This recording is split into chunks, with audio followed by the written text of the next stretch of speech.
E aí vai começando os trecos. Isso. Foi.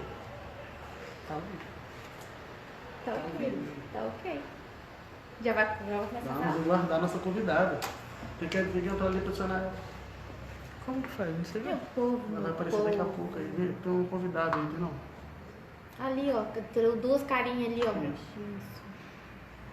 Ah, Esse tá é a aqui. Mariana? Uhum. Complica nela. Isso. Pode ir. É a Mariana? Olá, Mariana meu não. povo. Calma, Nanda. Vou esperar o pessoal entrar. Já vi que a minha RDR entrou. Nossa convidada tá aí. Boa noite, dona Neide. Boa noite, dona Neide. Boa noite. Boa noite. Tudo bom com a senhora? Bem, tá ouvindo bem, Felipe? Sim, você tá Agora ouvindo a sim. gente? Sim, sim. Beleza. Olá, minha RDR já tá online, Vitória. Arrasou. O pessoal já tá entrando, o pessoal Vitória animado. top. Boa noite, Vitória. Gente, Você tá... eu tô arraso. Você não é brincadeira, não, Fernanda. Eu vou te falar um negócio. Muito obrigada por ter aceitado o nosso convite, tá, dona Neide? Ah, eu que agradeço pela oportunidade.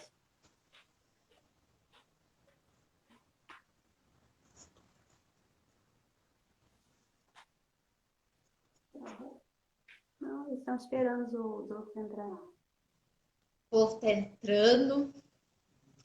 Posso?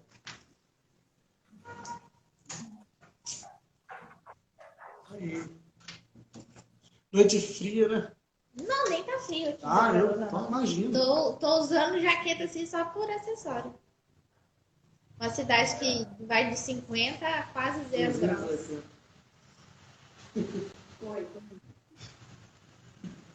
Mas quem tá chegando, gente, já acima de longe. João Vitor! Ah, o nosso convidado! João Vitor, olá! Tudo bom, João Vitor? Gabriel, vai. Tem gente falando ali, eu preciso que alguém olhe pra mim. Você pegou a minha? Eu Eu não tô não enxergando. leio É Tamires, nada. é Tamires. Eu não leio. Tamires! Olá, Tamiri! Tudo bom? Meu computador.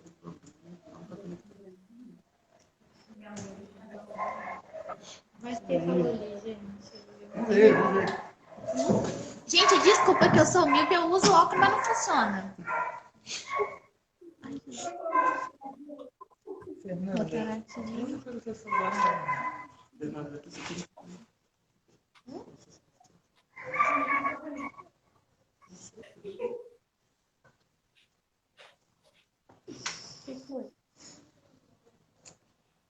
Tô vendo o pessoal entrando. Os nossos amigos. Boa noite, pessoal. A gente já tá esperando entrar mais um pouco a gente pra gente começar a nossa live.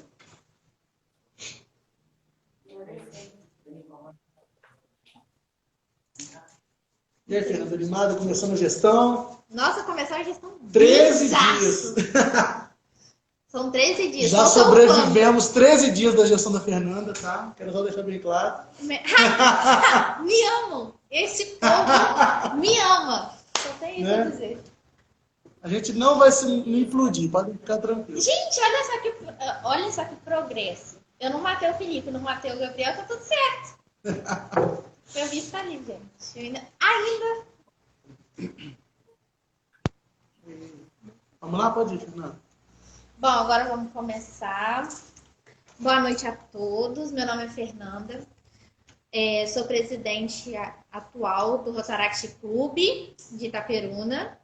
Está aqui presente comigo meu diretor de serviços à comunidade e imagem pública, Felipe. O meu querido e amado vice-presidente Gabriel está aqui presente. A gente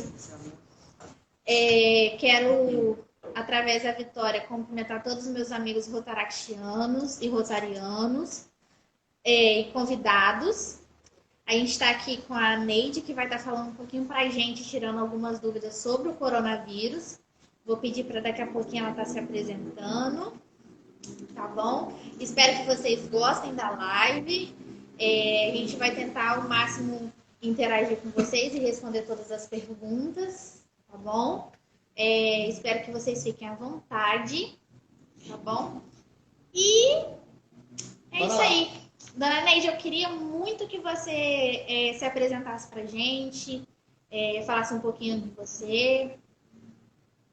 Então, eu sou Neide, sou enfermeira coordenadora da Vigilância Epidemiológica de Itaperuna, sou enfermeira sanitarista. O som tá tudo ok aí? Oi? Tá dando para ouvir bem? Sim. Então, tá jóia. Então, eu sou responsável pela coordenação do município de Itaperuna. E também, né, por se tratar dessa pandemia, né, é uma responsabilidade da vigilância epidemiológica e eu estou na linha de frente do Covid. Olha só que maravilha. Me senti até importante agora. Nossa, pai. Com a presença ilustre. Pessoal, a gente vai começar com as perguntas. Vou deixar com os meus companheiros Felipe e Gabriel. Gente, eu tô muito bem acompanhada, ó. Daqui a pouco eu vou. Bora lá, gente. Boa noite. A Fernanda já me apresentou, sou Gabriel, vice-presidente do Rotaract Clube de Itaperuna. E a gente vai estar conversando agora com a dona Neide. A gente tem muitas dúvidas, muitos mitos, muitas verdades a serem ditas a respeito do novo coronavírus, né, dona Neide? Sim. E a primeira questão que a gente tem a dúvida é a seguinte: qual é o período de incubação do vírus? Né? O período que a infecção manifesta nas pessoas. Quais são os primeiros sintomas que a pessoa vai sentir? Qual que é o período? Ele realmente existe ou é apenas um mito? Então, desde o momento que tenha contato com o paciente infectado, pode demorar até uma semana para aparecer os primeiros sintomas. E também, nem todas as pessoas, eles vão apresentar um quadro clássico, que a gente chama clássico, uma gripe comum, né? Febre, dor na garganta, espirro, coriza, aquele quadro clássico de gripe, que a gente tem observado. Às vezes, cada paciente pode se apresentar de uma forma, né? Então, tem muitos casos que a gente chama de não clássicos, porque eles são muito diferentes do comum do coronavírus, que a gente vê que é tosse, febre, né? Dor no corpo, né? Que é mialgia, cefaleia. Então, difere de um paciente para o outro. Show. Boa noite, dona Neide. Prazer estar com a senhora aqui. Então, a gente sabe que existem muitos sintomas e muita gente acaba sentindo muita coisa. E muita coisa que a gente ouve falar também não é sintoma de coronavírus. Então, eu queria pedir à senhora que a senhora nos ajudasse. Quais são os sintomas mais comuns? E é possível que hajam pessoas também que não sintam sintomas? Tem. Então, é considerado que os pacientes que estão infectados, ele pode ter, né, em casa familiar, em contato com o paciente infectado, e não apresentar sintoma praticamente nenhum, zero. Então, ele pode fazer um exame mais para frente, ele vai ver que ele realmente teve contato com o vírus e não desenvolveu ou teve um quadro assintomático, ele não teve sintomas, tá? Então, isso é Entendi, muito dona Neide. comum. Pode falar. Por conta do país ter poucos exames, né? Então, a gente vê que ainda são poucos testados, né? Exame no Brasil. Então, é muito pouco ainda o percentual de exames. Então, isso a gente vê que tem muitas pessoas assintomáticas que já tiveram a doença.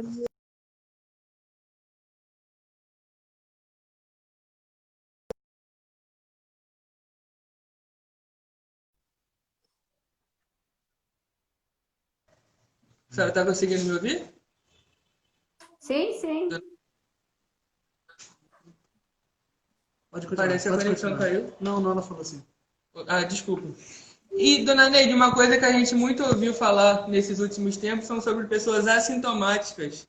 Eu queria que a senhora falasse um pouco, explicasse para a gente como que funciona, né? Como que é a questão da pessoa que é assintomática. Então, a pessoa que tem o contato com o vírus e ele provavelmente ele vai ter ele vai ter a doença, porém assintomática. Ele não vai ter sintoma algum, ele não vai espirrar, ele não vai ter febre, ele não vai ter dor de cabeça. Ele vai passar assim despercebido, realmente despercebido, só com o exame que ele vai descobrir que ele já teve e não sabia, tá? Então isso é uma pessoa assintomática.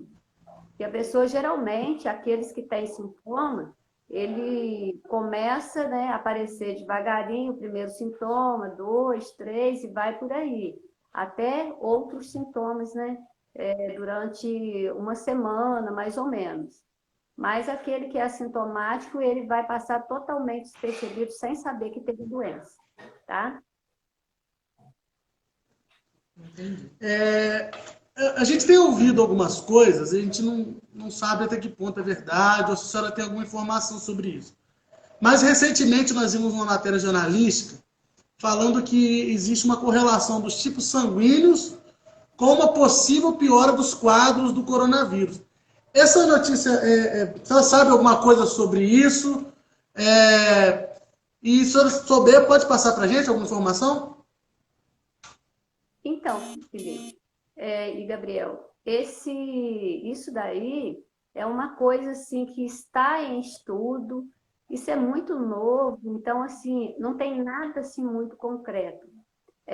Fala-se sobre a coagulação no pulmão, o pulmão forma coágulos e eles fica assemelhando como se fosse uma doença sanguínea.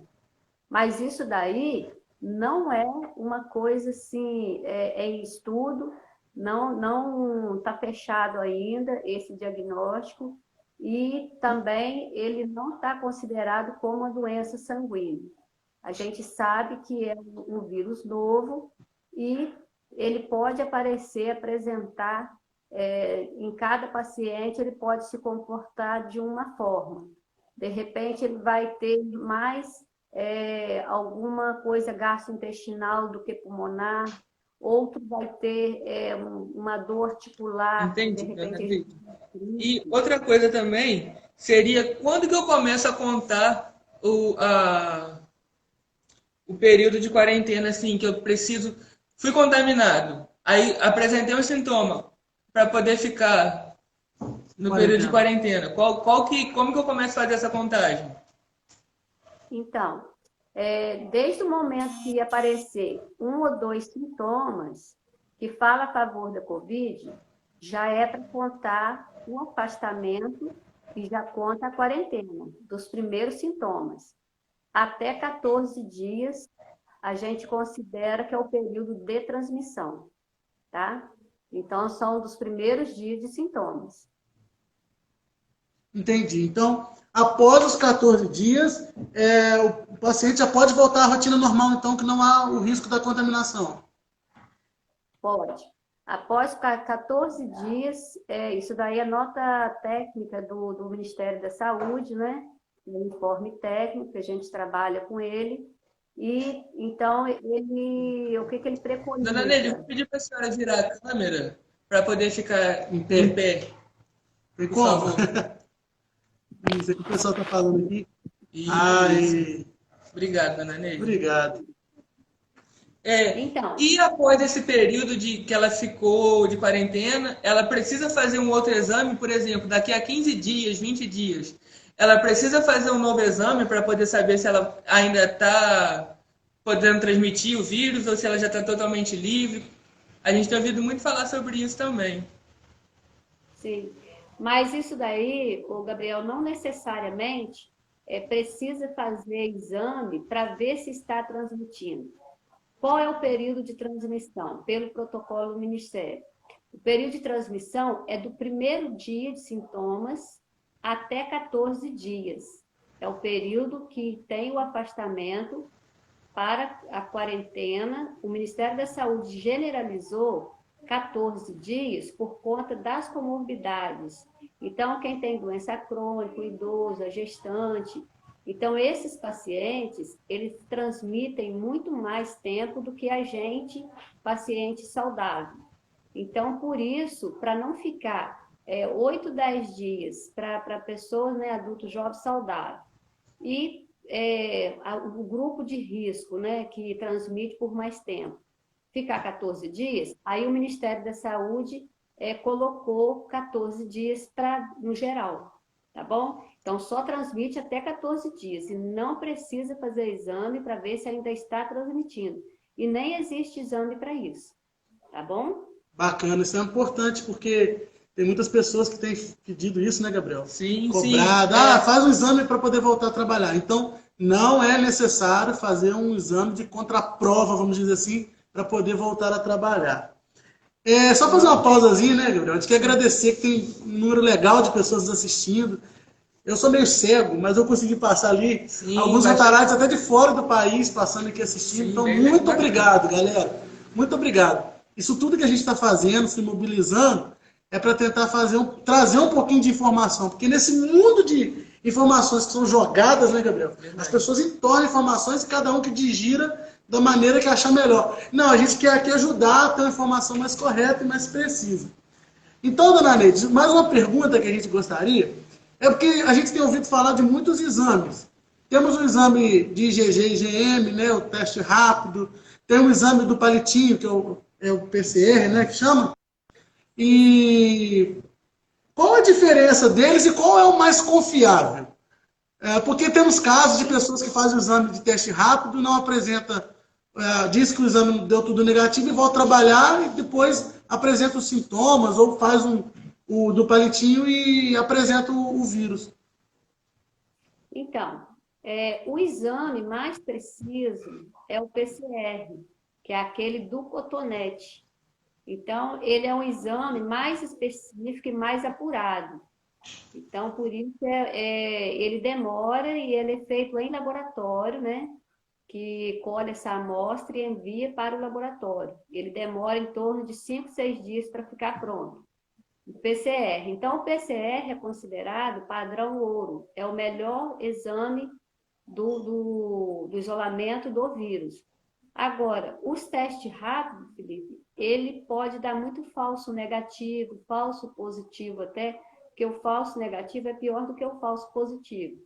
Então, assim, a teste rápido é um exame bom, preciso, aquele paciente que está grave, que você quer ter um norte, né, para ver o que o paciente de imediato ali, é uma ferramenta, ajuda.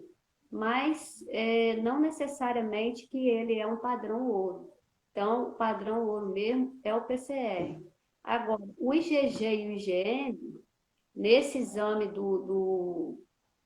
que é o sorológico, né? É rápido, mas é sorológico, IgG e IgM. Esse IgG e IgM, ele é até um exame bom e ele fala também se o paciente já teve a COVID assintomática, ele vai aparecer lá que o IgG é a memória. Então, é o anticorpo que ele deixa, né? Então, esse IgG, ele vai aparecer. Então, é um exame muito bom também. Tá? E ele é um teste rápido. E também Sim. tem... Dona Neide, agora uma coisa que tem batido muito é a questão, infelizmente, do preconceito, né? Igual a gente falou da questão, a pessoa tem os 14 dias de quarentena e depois ela precisa voltar a trabalhar ou estudar, voltar à sua rotina, né? Como era antes. E, infelizmente, muitas pessoas têm sofrido assim, um certo tipo de preconceito ao retornar ao seu serviço. Eu gostaria que a senhora falasse um pouco a respeito, acalmasse, tranquilizasse as pessoas, né? Que a partir desse momento que ela passou o tempo de quarentena, ela já não está transmitindo mais. Então, isso daí, o Gabriel e Felipe, no princípio a gente viu que estava assim uma loucura. Todas as pessoas estavam com medo daqueles que estavam infectados. Então, desde o momento que o paciente detectou, né, os primeiros sintomas, afastou os 14 dias, né, que é a quarentena pelo o período de transmissão, né, que o paciente vai ficar isolado, ele vai ficar em casa, aquela coisa toda. Quando ele retorna, a partir de 14 dias, que foi determinado pelo Ministério da Saúde, a partir de 14 dias ele não tem risco de transmissão nenhuma para ninguém. Então, ele pode voltar à vida dele normal e não precisa. O preconceito, a gente sabe que existe aí, as pessoas ficam com medo. Ah, fulano testou positivo, está andando na rua.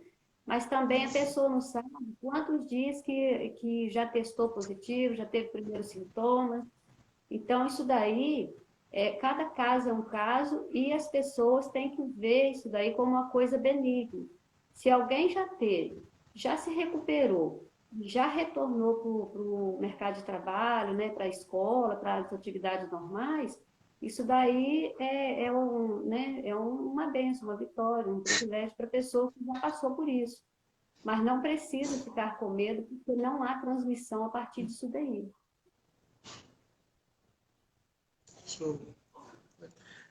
Dona Neide, uma pessoa na família que apresenta positivo para a presença do coronavírus, como deveria ser o procedimento dela para ela viver o isolamento dentro de casa se ela mora com mais pessoas na família?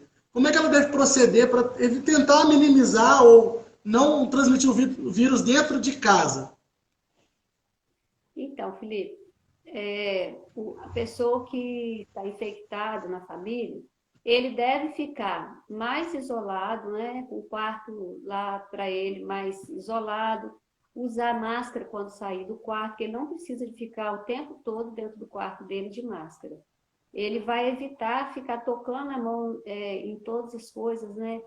Utensílios, separar o dele, a toalha de rosto, né? Separar, se puder, até o banheiro, né? Lá só para ele é bom. E evitar que fique no meio das pessoas que não estão contaminadas dentro de casa. Evitar sair só mesmo na hora de necessidade. Se não tiver, fique isoladinho lá, quietinho, vendo a televisão, repouso, hidratar bem, leva tudo para o quarto, né?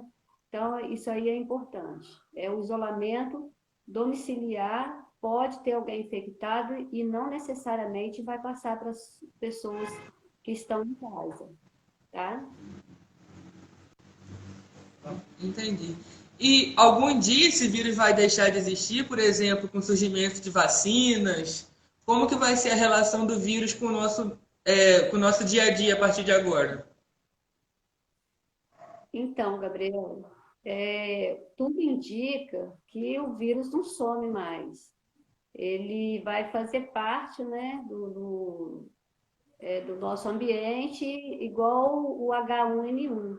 Ele entrou em 2019 e ele circula no país o ano todo, o tempo todo. Só que a gente tem a vacina e a gente se protege com a vacina. Aqueles que vacinam todo ano, então ele pode até ter o H1N1, porém de uma forma tão fraca que passa despercebida, nem sabe que teve, mas por conta da vacina. Mas também, em contrapartida, a gente vê que tem muitas pessoas que são os antivacinas, que eles não vacinam. Então, tem um percentual, né, que não aceita ser vacinado. Esses é onde o vírus ele circula ainda e, com certeza, ele vai estar aí no ambiente. Legal. E a gente tem ouvido falar, dona Neide, que muitas mortes, assim, por conta do coronavírus. E, assim, qual é a porcentagem assim, real de mortalidade dele? Ele realmente é um vírus muito letal? Ou é mais questões de comorbidades, vamos dizer assim? Então, Felipe, as comorbidades, a gente vê os óbitos só mesmo nas comorbidades, né? Que são idosos, doenças crônicas, os pacientes mais de risco mesmo, que é aquele grupo de risco. Mas a gente comparando, né? Fazendo a comparação com o vírus do ebola, por exemplo. O ebola é um vírus muito mais letal do que o coronavírus. O coronavírus, tratando logo no início, Pode até quem tem comorbidade, de repente, ele não vai nem se agravar e não vai morrer. Mas o problema todo é o tempo do tratamento. O tempo do tratamento que é importante, tá? Que às vezes tem paciente que demora a chegar ao atendimento. Quando ele chega ao atendimento, ele já está muito ruim. Então, se começar logo os primeiros sintomas e entrar com tratamento, provavelmente que ele pode ter uma evolução boa, um prognóstico muito bom. Entendi. E, dona Neide, existe a possibilidade da pessoa ser contaminada mais uma vez? Isso é um mito, é uma verdade? E se por acaso existir, existe um prazo assim, de imunidade, né, caso isso aconteça? Acho que essa é uma pergunta muito mais dúvida, né? assim, que o pessoal muito perguntou. Então, Gabriel, o vírus a gente sabe que isso daí é muito novo para a gente falar. Mas o mais importante é que ele deixa uma célula de memória, ele deixa o IgG, ele deixa anticorpo de memória. Então, isso leva a crer que só a gente vai contrair se houver uma nova mutação. Então, provável que se tiver uma cepa diferente, igual a gripe sazonal, cada ano ela muda, essa cepa vai mudando. Então, a gente vacina esse ano, quando chega o ano que vem, a gente precisa vacinar de novo, porque é uma cepa diferente. Mas enquanto ele não tiver mutação, é provável que a gente vai estar com esse protegendo, né, o nosso organismo. Ou E como assim, a vacina da gripe, né, tem a possibilidade do corona ele sofrer uma mutação ainda e ficar mais letal do que ele já é? Não, eu creio que mais letal do que já é. Ele pode ter mutação para, assim, ter um novo vírus, mas com a mesma identidade. Assim, mais letal, menos letal, isso daí não acontece. Não.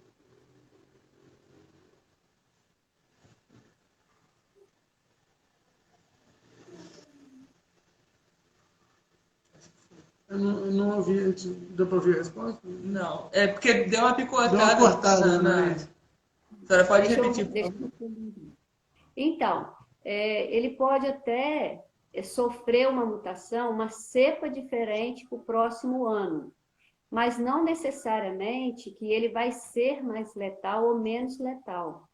Ele vai ser do mesmo patamar de agressividade no organismo, tá?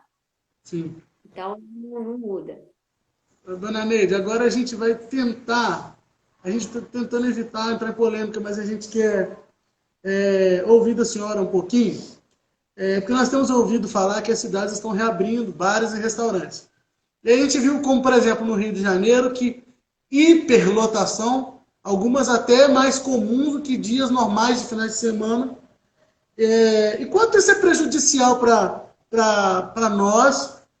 E outra pergunta que a gente pode deixar é que a gente viu que a Itália ficou numa situação muito complicada. Tá, Estados Unidos. Existe a possibilidade da gente ficar como esses países? Olha, Felipe, até agora o vírus entrou aqui, né? O primeiro caso foi em janeiro, mas a gente considera que a transmissão começou a ocorrer a partir de março. Mas eu creio que até hoje eu vi uma reportagem do Rio de Janeiro que 79 cidades já está baixando essa transmissão. Então, eu creio que São Paulo, que é a maior cidade, as capitais, né, maiores, já tem mais da metade já da epidemia, de período de epidemia. Então, eu creio que daqui para frente, esse número aí ele pode estabilizar agora e daqui a pouco começar numa curva até descendente. Entendi. E a gente está ouvindo muito falar agora também, dona Neide, a respeito das vacinas, né? Muitos países já começaram a fazer testes, a respeito da produção de vacinas, né? Por exemplo, Estados Unidos, até aqui no Brasil já tem alguns casos, acho que a Rússia, se eu não me engano, né? Tem uma vacina, Inglaterra e China, vários países já têm. E a gente quer saber um pouco a respeito. Se tem algum estudo que está mais avançado, algum que é mais, assim, próximo de ter uma produção assim em massa para poder estar distribuindo para a população? Então, pelo que a gente sabe, que a Fiocruz também está participando dessa pesquisa de Oxford. Então, essa vacina ela já está no terceiro estágio de avaliação. Então, é o último estágio. Então, essa vacina, a gente acredita que ela ainda demora mais ou menos lá para o meado do ano que vem ainda. Ela pode ser autorizada agora, né, em agosto, parece que na segunda quinzena, ela pode ser... Desculpa. Ela pode vir até mais ou menos quando? A gente não ouviu. Então, até mais ou menos meado do ano que vem. Ah, tá. Porque depois que passa pela a terceira avaliação, ainda tem que esperar um período, né, de avaliação, autorização, e o mercado também, né, ele precisa também estar preparado, a indústria farmacêutica, para isso. Então, são as duas vacinas, essa da Rússia, que já estão no mesmo patamar, e essa que o Brasil está participando também, já estão no mesmo estágio já de avaliação, já está indo para a terceira avaliação. Então, isso daí é muito bom, está muito adiantado. E quando a vacina chegar, 100% de segurança, né? Porque às vezes a gente ouve muito a respeito, é uma vacina nova, não vou tomar porque eu tenho medo de reação, eu tenho medo, porque foi feito e tal. Não, é muito assim na correria, não teve um estudo assim muito preciso. A senhora pode desmitificar um pouco sobre isso? Então, quando a vacina chega, se a população começar a vacinar em massa, é provável que essa transmissão viral ela vai diminuir, quase que sumir, né? Igual o H1N1, eu falei assim, ainda aparece casos, mas muito esporádicos. Mas a população se conscientizando e vacinando mesmo com responsabilidade, provavelmente que a transmissão vai acabar. Assim, não vai zerar, ela vai diminuir e vai ficar quase que imperceptível. Só os pacientes ficarem graves, né, de CTI, que a gente faz o exame o ano todo, não é só na época de epidemia que a gente realiza os exames. Então, a gente acaba fazendo o diagnóstico desses pacientes durante o ano, tá? Legal. Uma pergunta que a gente recebeu, eu achei muito interessante. Eu até então não tinha ouvido falar. Mas as pessoas estão utilizando muitas fórmulas caseiras. Chazinho de bolo. Para tentar. Chazinho de não sei o que, alecrim. Para tentar tratar ou se proteger do coronavírus. E aí chegou uma pergunta exatamente isso que o Gabriel está falando. Se realmente o boldo ajuda a tratar ou prevenir do coronavírus. O que a senhora acha desses medicamentos naturais? E o boldo pode realmente ter algum efeito? Não, Felipe. A gente não acredita assim.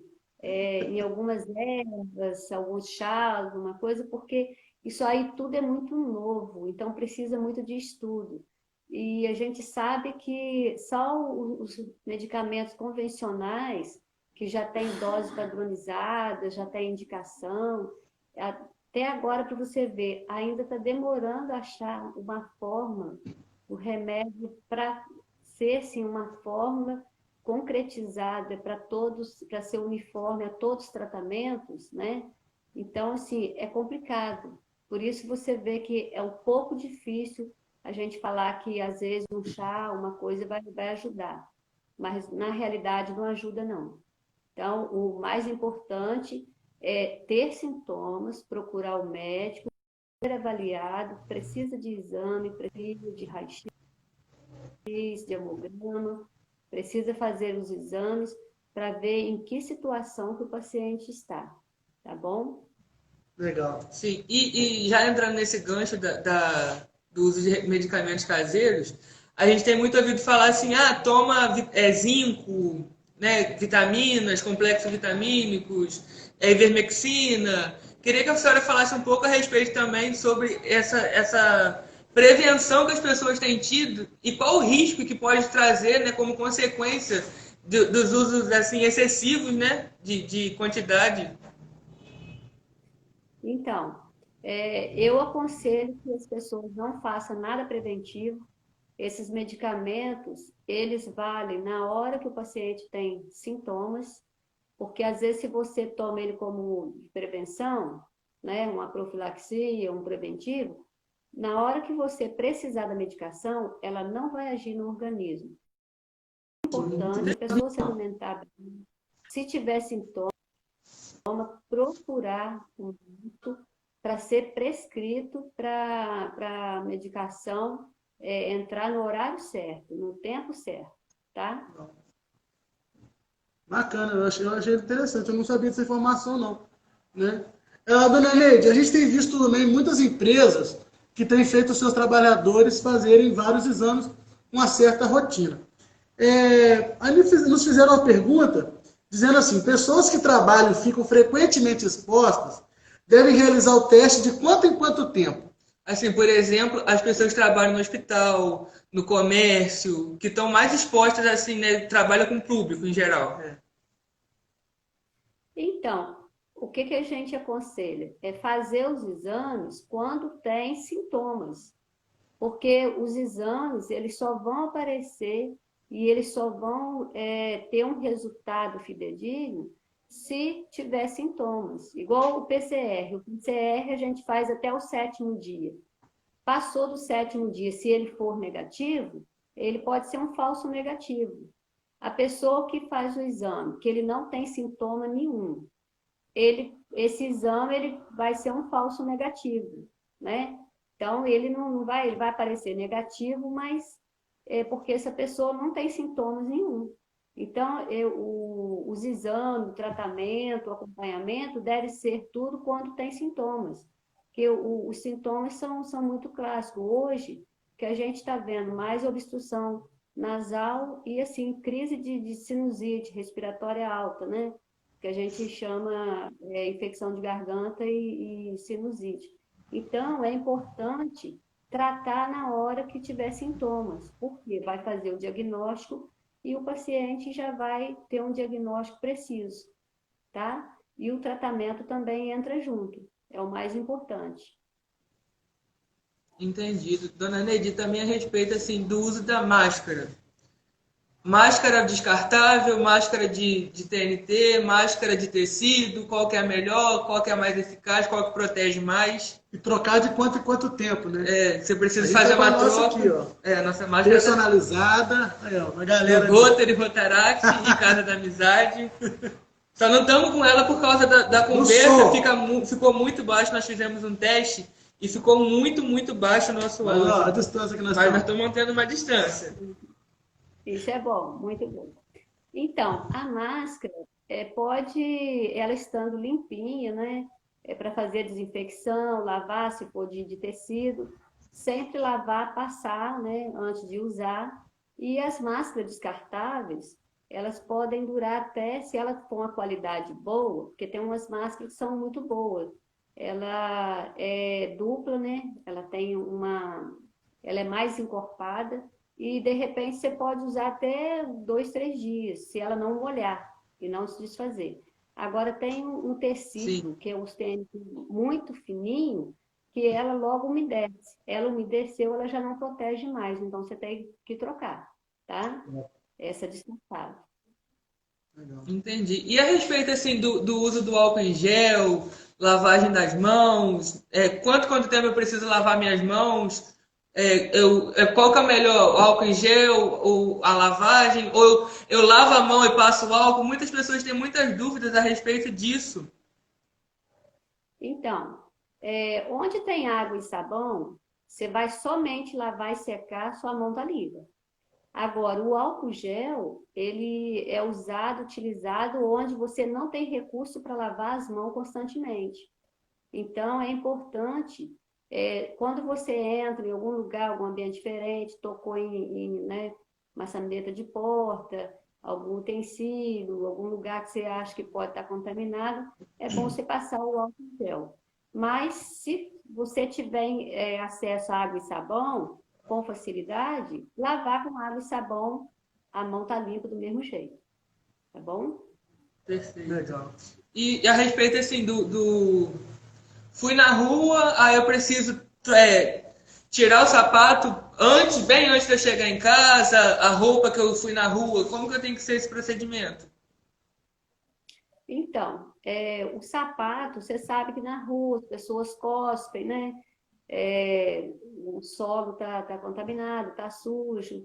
Então, a poeira leva também de um lado para o outro. Então, acaba tá tudo contaminado na rua. Então, é importante não entrar para dentro de casa com o sapato para não levar a contaminação para dentro de casa. E isso é importante até fora das épocas de pandemia, de essas doenças de transmissão. É importante até que a gente nem fique entrando dentro de casa com o sapato, porque o sapato ele leva tudo que a gente pisa na rua. Tá bom? É extremamente proibida de sapato em qualquer época do ano. É verdade. Dona Neide, a gente vai tentar fazer um mapa de como está a nossa situação. A gente ouve falar muito da questão do pico da doença. E como está o pico no Brasil, no estado do Rio, e desculpa a galera de fora, como é que está a situação da doença em Itaperuna? Então, Felipe, se a gente tivesse mais testes, eu falo a nível nacional, tá? Eu falo a nível nacional. Se o Brasil tivesse mais teste, mais paciente testado, a gente ia ter um termômetro melhor para isso daí. Mas como a gente, Brasil, poucos exames, poucos testes, então eu imagino que a gente tem muito mais gente que já passou pela Covid do que a gente pensa. Então, assim, muitas pessoas já tiveram, que a gente fala de imunização de rebanho. Eu acredito que muitas pessoas, já uma grande parte, já tiveram Covid e nem sabem.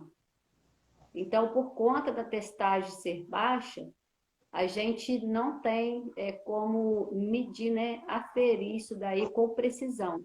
Mas eu creio que o Brasil já deve estar na metade da pandemia, já para descer uma curva já. Legal. Eu acredito. Tem uma previsão, assim, mais ou menos, de quando pode voltar a uma normalidade, assim, de ser mais seguro? Por exemplo, aqui a gente já tem muitos comércios abertos, outros lugares que frequentam bastante pessoas. Mas tem cidades que academias, salões de cabelo, várias coisas ainda estão fechadas. A senhora acha ainda que esse ano ainda outras cidades já voltem assim à normalidade? Então, aí do município que eles têm que medir, né? Ver o índice de transmissão como que está. Que a gente avalia, o Ministério da Saúde avalia por semanas epidemiológicas. Então, às vezes tem semana que ela está em alta e tem semana que ela pode começar a descer e manter um linear, né? Que é uma estabilização. Então, quando ela está nesse patamar, já pode começar a reabrir, porque a transmissão está baixa. Mas, assim, a gente acredita que o comércio, né, esses ambientes comerciais, devagar eles precisam voltar e, assim, com controle. Não com aglomerações dentro do estabelecimento, mas eles faz necessário voltar, né?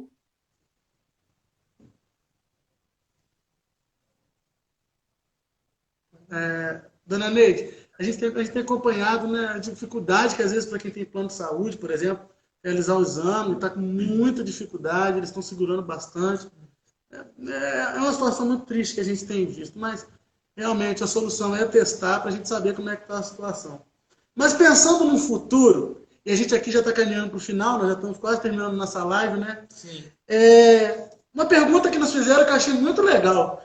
Como a senhora acha que vai ser o pós-pandemia? Como a gente deve se portar no futuro? quando passar essa loucura que foi esse período, como a gente deve se portar? O que a gente deve priorizar no pós-pandemia? Então, Felipe, eu acho que essa pandemia vai deixar um aprendizado para a população em geral, que a gente vê na periferia, a gente vê muito. Então, assim, grandes centros a gente não vê. Mas a gente que trabalha, eu, por exemplo, que trabalho com a periferia, com zona rural, com tudo, eu acho que isso daí vai deixar um hábito muito grande de higiene e até vai diminuir algumas doenças que a gente vê que diminuiu com a pandemia. Por conta de quê? Por conta de mudanças de hábito, higiene, cuidados. Então, isso daí eu acho que dentro dessa coisa ruim, mas vai deixar algumas coisas também benéficas para a gente.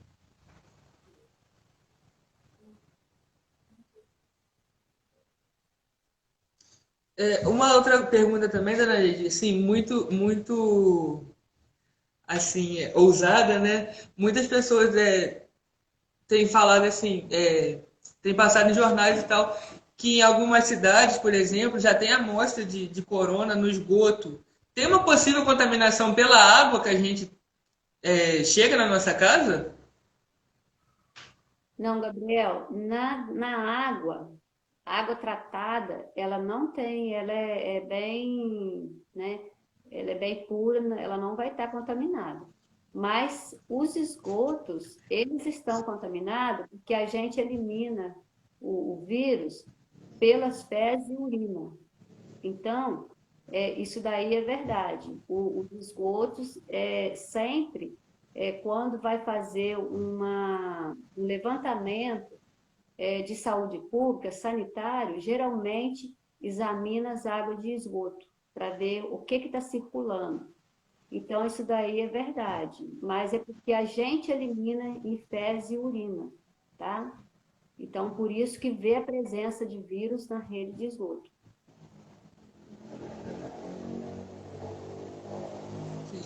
E quais as vantagens que a senhora vê do Brasil ter sido escolhido para poder estar fazendo os testes da vacina de Oxford? E o porquê também, Né? né? E o porquê que nós fomos escolhidos?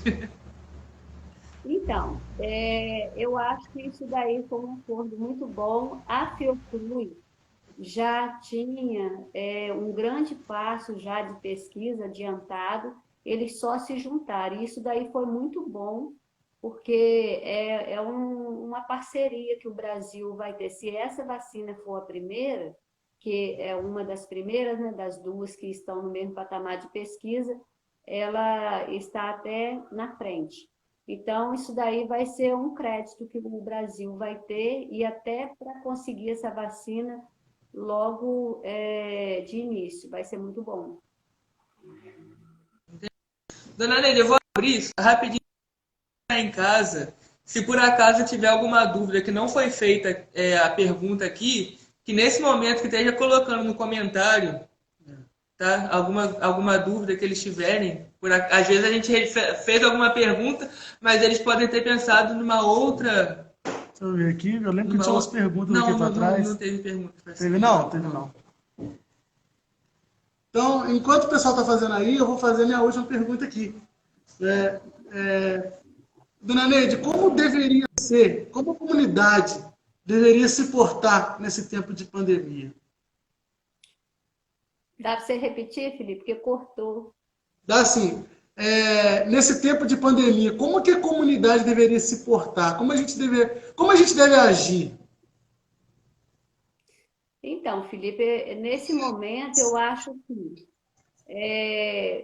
que precisamos ter o máximo de cuidados, e também eu acho que até as pessoas que convivendo, né, com esse confinamento, a gente vê que aumentou o nível de estresse, de tudo. Então, eu vejo que a gente tem que ter mais, acreditar que isso vai passar, e também, assim, ver que o tempo, isso daí não adianta a gente acelerar, né, para passar isso rápido, que vai passar só o tempo mesmo, que a epidemia tem princípio, meio e fim, né?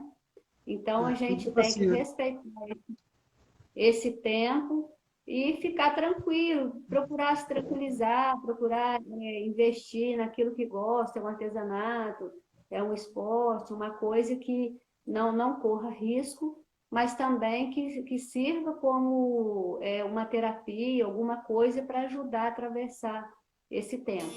Mas eu tenho certeza que é o melhor. Chegou uma pergunta aqui, dona Neide, a respeito do uso do cloro para poder estar limpando casa. E já assim, né, expandindo um pouco a pergunta, quais os cuidados que nós devemos ter ao chegarmos do supermercado com os alimentos que chegam, né? Como que eu devo fazer a limpeza dele para poder estar armazenando? Ou isso é desnecessário? Como que é? Então, as embalagens que forem de plástico, pode fazer uma solução de água sanitária, não de cloro, de água sanitária, uma solução que tem até as medidas certinhas, e passar um paninho com aquela solução que ele vai ficar todo desinfectado numa boa, não precisa lavar. Agora, as utensílios que possa lavar, né, feira, alguma coisa assim, é bom lavar com água e sabão, né? Mas é importante tudo que chegar de mercado, chegar fora, né, de casa, é importante fazer higiene para guardar, tá? Antes de ser utilizado. E a água sanitária, ela é um antidegermante muito importante, que até na rede hospitalar ela é utilizada, ela é mais utilizada. Então, pode limpar o chão, a superfície, lavar banheiro.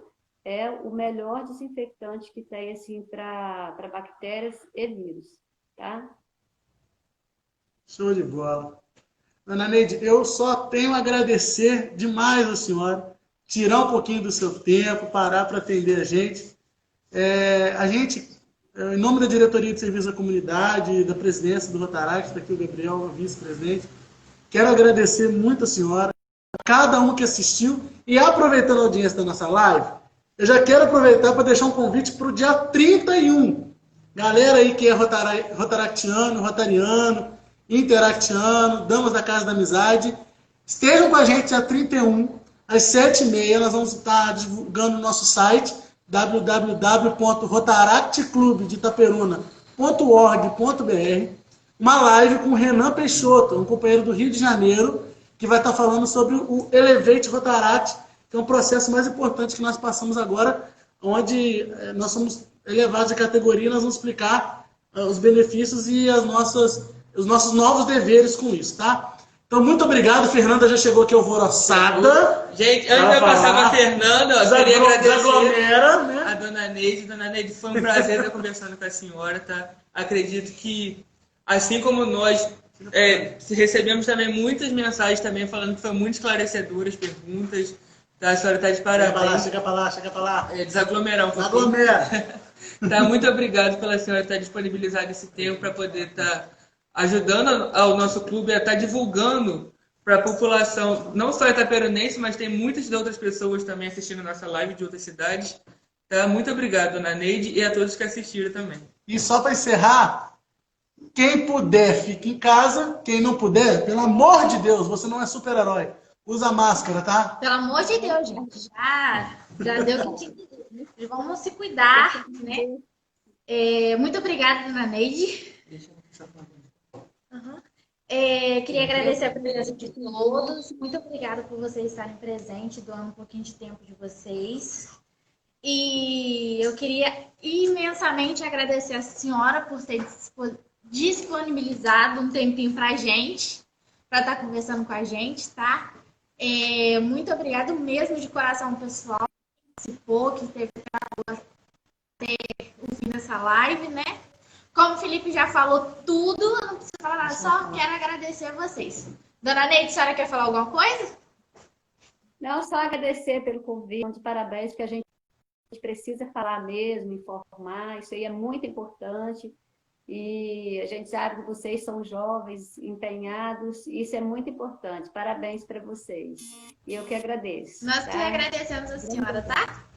Muito obrigada ao pessoal que comentou. Não dá para ver todos. Muito obrigada para vocês. Tá bom? Fiquem com Deus e se cuidem e usem máscara, tá, gente?